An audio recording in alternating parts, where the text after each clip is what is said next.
All right, welcome back to the OC Body. Again, my guest is fitness person extraordinaire, Jay Blahnik, and we're talking about the Nike Plus program.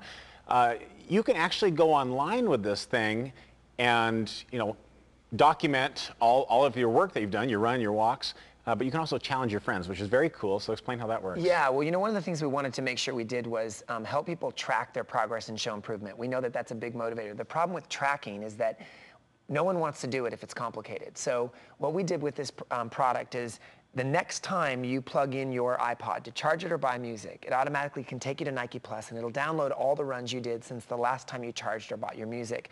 It has really visual pictures of what you've done. It shows you when your slow moments are. It shows you when you pushed your power song like I talked about earlier.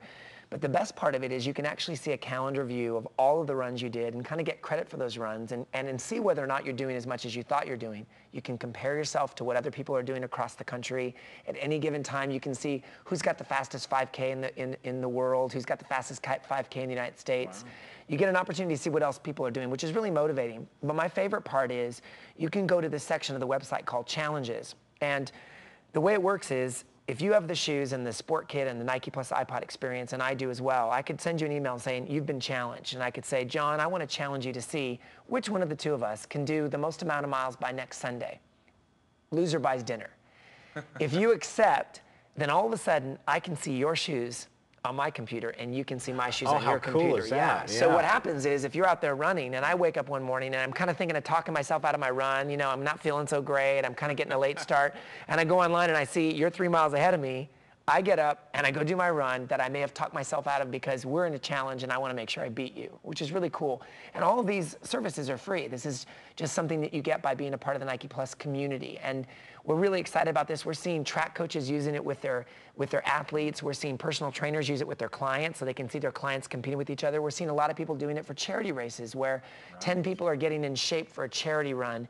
And now they can actually see who's in the lead with the most amount of miles, who's doing the best training. And it really motivates you to kind of get connected with other people. And as well as anybody, the buddy system is what really gets people engaged by exercise when they can do it with somebody else. Well, now you can actually run with your family member who lives across the country, and you can actually have that buddy system without actually having to be right next to somebody. So that's a really cool part of the Nike Plus experience. You mentioned something about the personal trainers. As a fitness professional, I'm thinking I have 10 clients that I'm working with, and I say to them, I expect all of you to, because they're all, let's say they're all at a similar level, just to simplify things. I expect all of you to complete 15 miles this week, moderate amount of miles.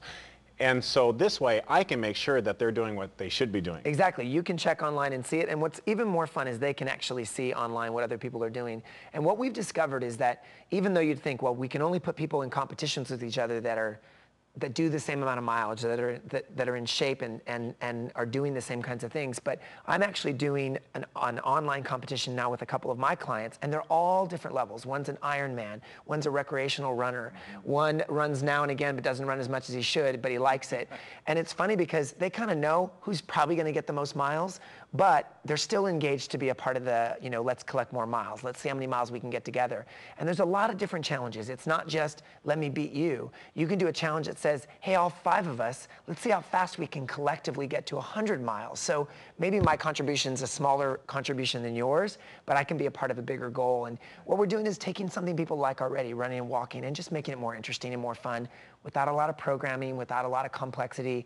It just enhances the experience much more than it already is. Well, it does 2 things that are great. It improves adherence to the program, and it creates a sense of community. And I know for certain that that is an important element. You travel all over the world. You're very fortunate. You get to help people all over the world. Here in the United States, we've had some disturbing trends. It's upsetting to us as fitness professionals. We're thinking, come on, people, pull it together. What's the message that you want to convey to America about getting in shape? One of the things I've discovered in the last 5 years looking at consumers and working with folks is that fitness people and people that like to work out and people that go to gyms have a very clear idea of what fitness is. In most people, they define it as, I have a goal today, it's going to take me about an hour and I'm going to go do this thing. The problem is you've got most of America who doesn't feel as engaged by fitness. It doesn't feel as great for them. They're not used to it. They don't like it as much as maybe you or I do. And we're applying our prescription to people that really aren't as engaged by it. And I think what we want to look at is how can we get folks to do the least amount of uncomfortable change? not try to get them to 30 minutes in the first week, but rather say, what are you doing now? And if you're not walking at all now, let's just do 5 minutes a day. And then they can successfully achieve it. And then our goal will be to build on top of that. And what I found is, in working with consumers, they're much more successful if you give them something they can achieve and be successful at, than to give them something that's too far out of their reach. And you know, the Centers for Disease Control released something a couple years ago that said, you need to do 60 minutes of activity every day. And I actually think they wanted to help people, but it might have scared people. Yeah, I think you need to have immediate, intermediate, and long-term goals, but they have to be appropriate and measurable.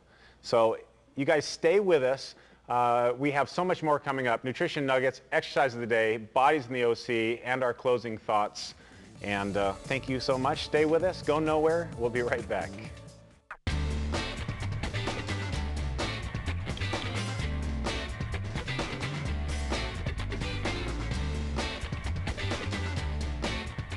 Hey everybody, we are once again fortunate enough to be here at the Montage Resort with Chef James Boyce, and we're going to be talking about something old today. What do you mean by that? Well, heirloom.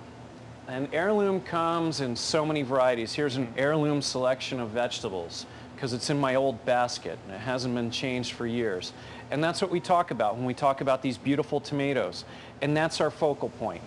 Tomatoes, cheese, capers, and salt. Those 3 ingredients or 4 ingredients. That's what we're going to focus on. So smell this, John. You smell that? Totally tomato. Fresh. Best tomatoes Very you ever fresh. had were out of the garden, in the sun, warm. Why do we put them in the refrigerator then?